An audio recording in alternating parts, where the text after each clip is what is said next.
Morning 6 to 10, and Mike Francesa, afternoons 1 to 6:30. John Jastrzemski. Sports Radio 101.9 FM and Sports Radio 66 WFAN. All righty, let's roll, baby. It is 1:06 here on this early Monday. It is a 5-hour marathon edition of JJ After Dark. That's right, John Jastrzemski in for the Moose. Keeping you company right here on the Fan. Want to hear from you.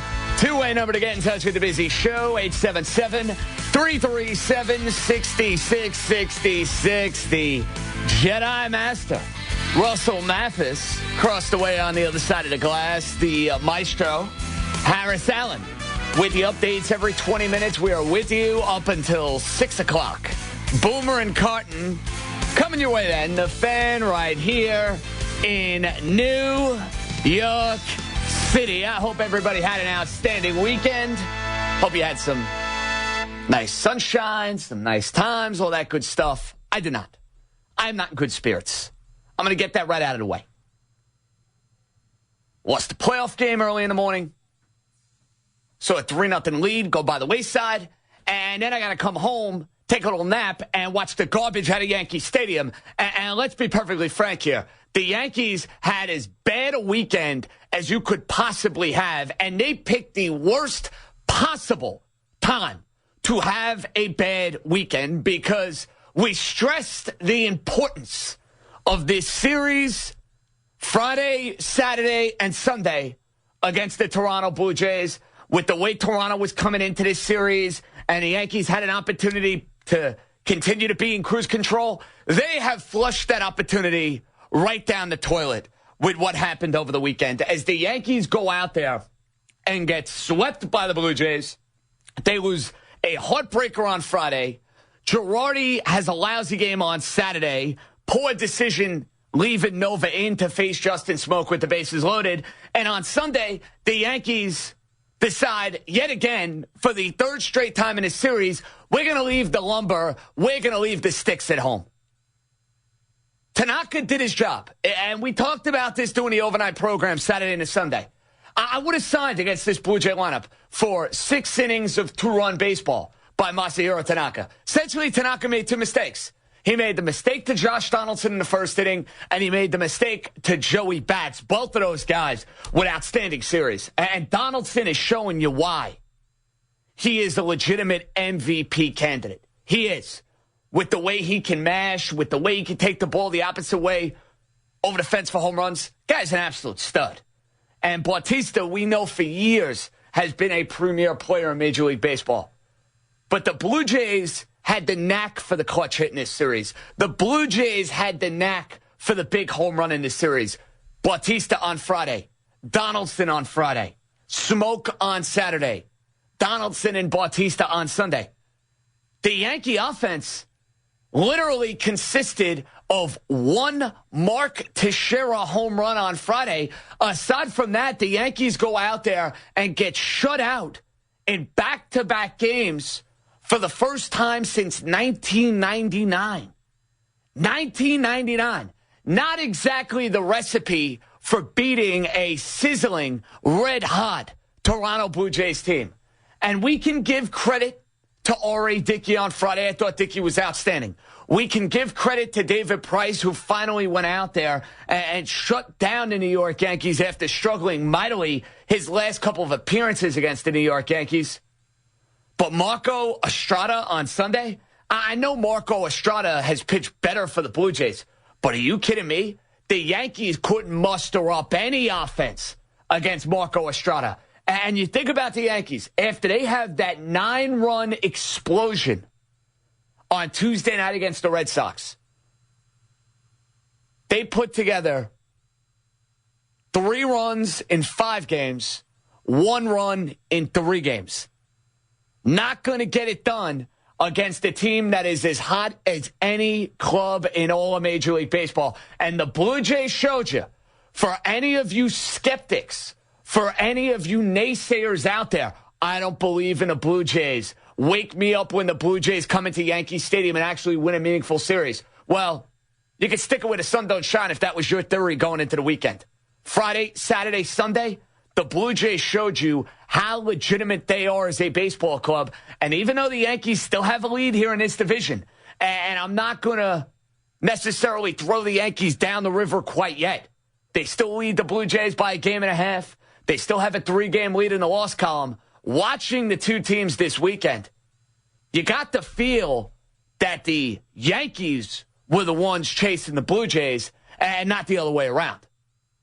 The Blue Jays had the swagger. The Blue Jays had the confidence. They were the ones getting the big hits. They were the ones getting the big outs. The Yankees couldn't muster up any sort of offense. Saturday and Sunday, you find me the legitimate threat the Yankees had. And I don't want to hear the sort of nonsense I heard at the start of yesterday's show. Oh, the Yankees need to play more small ball. The Yankees need to bunt more. They need to steal more. Nonsense. The Yankees are predicated, folks, on hitting the ball out of the ballpark. That's what the Yankees do. That is what their strength is as a team. That is what has propelled them to this very, very good start here in 2015. It's propelled them to a first-place season up until this point. So don't try and reinvent the wheel. You have two guys in this lineup who steal bases, Gardner and Ellsbury.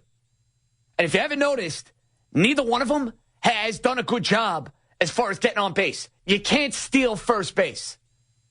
Jacoby Ellsbury, since he's come off the disabled list, he has been awful for the Yankees. A-Rod and Teixeira have cooled off. McCann is dealing with the knee injury. When Didi Gregorius looks like your best hitter over the weekend, that's a problem. That is a major, major problem. And for those of you who are of the belief the Yankees would have an ability to hit cruise control final 2 months of this year, that the Yankees would be in a position where they could cruise and coast to an American League East title, not going to be the case after what we saw this weekend. Toronto is right on the heels of the New York Yankees, and the Yankees better get fat here Tuesday, Wednesday, Thursday against a pretty mediocre Cleveland Indians team without Kluber before they make their trek north of the border to what is going to be an absolute scene that you have not seen in quite some time up in Toronto. For many years, when you've watched the Yankees play the Blue Jays, it's been 20,000 people in the building. Half the crowd is a bunch of Yankee fans. Not much of a vibe up there. That place is going to remind you of 1992 and 1993. Our buddy Rocky in Toronto, who's been calling us a bunch over the last couple of weeks. He already told you last night. They've sold out all three of the games Friday, Saturday, Sunday against the Yankees. That Toronto crowd is going to be ready to roll. And for the Yankees, you got all you could have asked for out of the three starting pitchers. Eovaldi was wonderful on Friday. Aside from Nova's flare-up on Saturday, he did a really nice job. And we know the story with Ivan Nova. He should have been out of that game the minute he walked in with Encarnacion, and we discussed that over and over again throughout the course of the overnight Saturday and the Sunday. And I know Tanaka has not given you the vintage Masahiro Tanaka, and I went out of my way yesterday to say it was the biggest start of Masahiro Tanaka's career in a Yankee uniform. 6 innings and 2 runs. I would have signed for that yesterday. I was counting on the fact that the Yankees would be able to muster up some offense against Marco Estrada. They couldn't do it. They picked a terrible time to have their worst series of the 2015 season. And now you look at the final 2 months of this season. This is going to be a fight to the finish here in the American League East. And the Yankees still have 10 head-to-head games against the Toronto Blue Jays. And they better figure out how to beat this Blue Jays team, because they've done a lousy job of it, a lousy job throughout this season. The Yankees are 2-7 against the Toronto Blue Jays. 2-7. If you remember last year, yes, the Yankees anemic offensively at times. Yes, the Yankees did not have the services of Masahiro Tanaka and Michael Pineda for a good extended period of time. But the Yankees, you can make the argument, missed out on the postseason because of the fact they could not beat the Baltimore Orioles. I think the Yankees were like either 5-13 or 6-12 against the Orioles. They missed the playoffs by 4 games. You do the math. You win a couple more of those games, you're in the playoffs. You hope that it's not a situation for the Yankees where they are either on the outside looking in for the postseason or they're on the outside looking in playing in a wild card game, not champions of the American League East because of their inability to beat this Toronto team. They cannot figure out the Toronto Blue Jays, and they better figure it out in an absolute hurry because they're going to see them quite a bit. And now the Blue Jays have just so much swagger, so much confidence going into the final couple of weeks of this season. And they're a much improved team. Listen, they're 11-1 since the trade for Troy Tulowitzki. That lineup before they got Tulowitzki was damn good. Now you look at the lineup, it is flat out ridiculous. They're batting Ben Revere ninth. Ben Revere is a quality big leaguer. Guy's got some speed. The guy's a nice fit. Tulowitzki, Donaldson, Bautista, Encarnacion, Martin. It's a crazy good lineup. You got Price, Dickey, Burley, Estrada, all rounding in the form of that starting rotation. And I came into the weekend very skeptical of the Toronto Blue Jays bullpen. I told you guys if it was a battle of bullpens, the advantage would shift in the favor of the New York Yankees. Well, that was the case on Friday. And the Blue Jays bullpen got the better of the Yankees. And maybe it was because of the fact that Andrew Miller only went one inning after throwing 6 pitches, and you had Pinder in the game on Friday night against 2, 3, and 4 that Blue Jays lineup. Not exactly a recipe for success. But the likes of LaTroy Hawkins and Lowe and Osuna and Brett Cecil, they shut the Yankees down. The Yankees better get out of this offensive funk in a hurry here. Sooner or later, the bats were going to cool off. They scored 90 runs in 10 games. The Yankees are a very good offensive team. They're amongst the league leaders in runs scored. But to go out there in this series, in this critical 3-game set, and get swept and to score 1 run in 3 games, it was just a lousy time for the offense to hit snooze. And now over the final 2 months of this year, you better come to the realization and come to the grips, if you're a Yankee fan, that this is not going to be a cakewalk here in the AL East. The Toronto Blue Jays are here to stay. The Toronto Blue Jays are a legitimate, bona fide contender, not only for this division, but you can make the argument that Toronto Blue Jays are a contender to go out there and represent the American League in the World Series. With Price at the top of the rotation, fixing that bullpen and with that lineup, do the Blue Jays look like a team you'd want to see in a playoff series? Not me. Ask the Kansas City Royals what they saw last weekend when they went up to Rogers Center and lost 3 out of 4. Now the Yankees have lost 3 straight to this Toronto team. It's going to be a dogfight in the American League East. And that's not what you had in mind going into the weekend. This was a pivotal test for the Yankees. They failed miserably. Now the season is not over. Despite the fact that it felt like even watching these games this weekend, the Yankees were chasing the Blue Jays. They're not. It's the other way around. Yankees still have a 3-game lead in the loss column. They're a game and a half up on Toronto. But this is going to be a tough team to slay over the final 2 months. And you better realize that Toronto is not going to be shaken in their boots looking at that Yankee uniform. They're not intimidated of the Yankees anymore.